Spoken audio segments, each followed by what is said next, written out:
Masaya si madam kasi yung mga angkan niya ang nagluluto ngayon. Yung tipong paakyatin na lang si madam sa rooftop kasi kakain na daw. Tapos hindi man lang tinirahan si madam ng... Bumili nga si madam ng 2 malaking isda. Pati na din itong 2 kilo na liempo. May 1 kilo na maliliit na isda din. Lahat ng ito ay na-harvest ni madam sa palengke. Syempre, hindi muna si madam ang magluluto nito. Abay, tinamad si madam ngayon. Kaya nagtawag na lang siya kung sino yung pwedeng magluluto nito. Buti na lang itong pinsan ko narinig yung pagsigaw ni madam. Tinuro na nga niya kaagad kung saan yung mga lulutuin.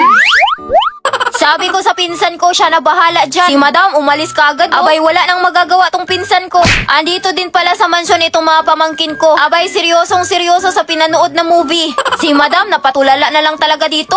Eto namang papa at uncle ko. Abay, nag-overtime sa pag-ayos dito sa tangke ng tubig. Makiconnect na lang kami muna ng tubig kila nanay. Kasi wala talaga kaming katubig-tubig ba. Tinanggal kasi yung metrohan namin kasi sira na daw. Kung kailan malapit na yung bagong taon, wala pa kaming katubig-tubig. Balik na nga tayo dito sa pinsan kung siya ang magluluto ngayon. Isa-isa na nga niya itong nililinis yung isda. Kanina pa nga ito nagrereklamo. Kasi paano niya daw ito lilinisin kung walang tubig sa lababo? Etong auntie ko tumulong na din. Siya ang nagbabalat at naghiwa ng mga ricados. Yung asawa ng pinsan ko na si Ate Josie, siya naman ang na-assign sa pagpabaga nitong uli. Si nanay na traffic sa panonood ng TV dito. Eto na nga, tinimplahan na ng pinsan ko itong liempo at minekos-mekos na. Ang mga isda, binudburanan niya ng asin at pinalamanan na ng mga hiniwang ricados. Iaakyat na nga to ng auntie ko papunta sa rooftop. Yung tinimplahang liempo, yung pinsan ko naman ang mag-aakyat.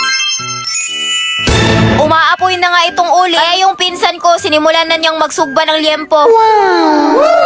Yung pinsan ko na nga ang nagpaypay nito para maluto kaagad. Akala ko si madam lang yung may talent sa pagsusunog. Abay, pati din pala itong pinsan ko.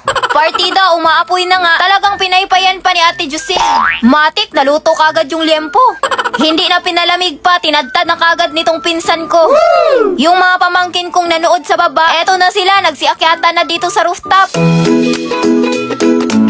Eto namang mga isda ang sinugba. Yung pinsan kong nagpapaypay parang natatailang. Napansin nyo, niliitan na niya yung pamaypay niya para hindi na umapoy. Tapos si nanay naman yung tagabaliktad. Nung naluto na nga, siya na ang naghango nito isa-isa.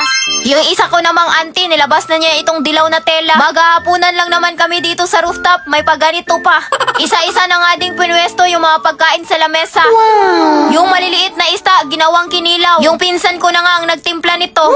Dahil puro sinugba tong ulam namin, hindi pwedeng walang sausawan. Luto na nga itong sinugbang isda. Meron din kaming adobong pagi dito. Syempre, yung kinilaw. Eto na din yung tinadtad na inihaw na liempo. Meron din kaming ilang kaldero na kanin dito.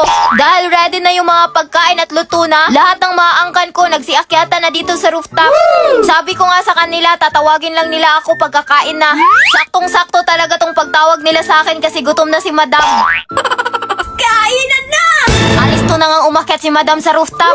Pagkadating nga niya dito, abay, nagsimula na nga yung bakbakan. Siguro gutom lang talaga tong mga angkan ko. Pati itong cute na asong to, makyat na din dito sa rooftop. Kanya-kanya na sa pagsandok tong mga angkan ko. Yung iba, kanya-kanya na din sa pagpwesto. Kakain na nga sana si madam hanggang sa naubusan na nga ng kanin. Inugos di Kuya Lolo. Kaya yung mga tira-tira sa kaldero, para kay madam na yun. Pag minalas nga naman. Kung kailan madami kaming ulam, dun pa kami naubusan ng kanin. Yung auntie ko nagmamadali sa pagsaing ng kanin ulit. Talagang gutom na gutom yung mga angkan ko.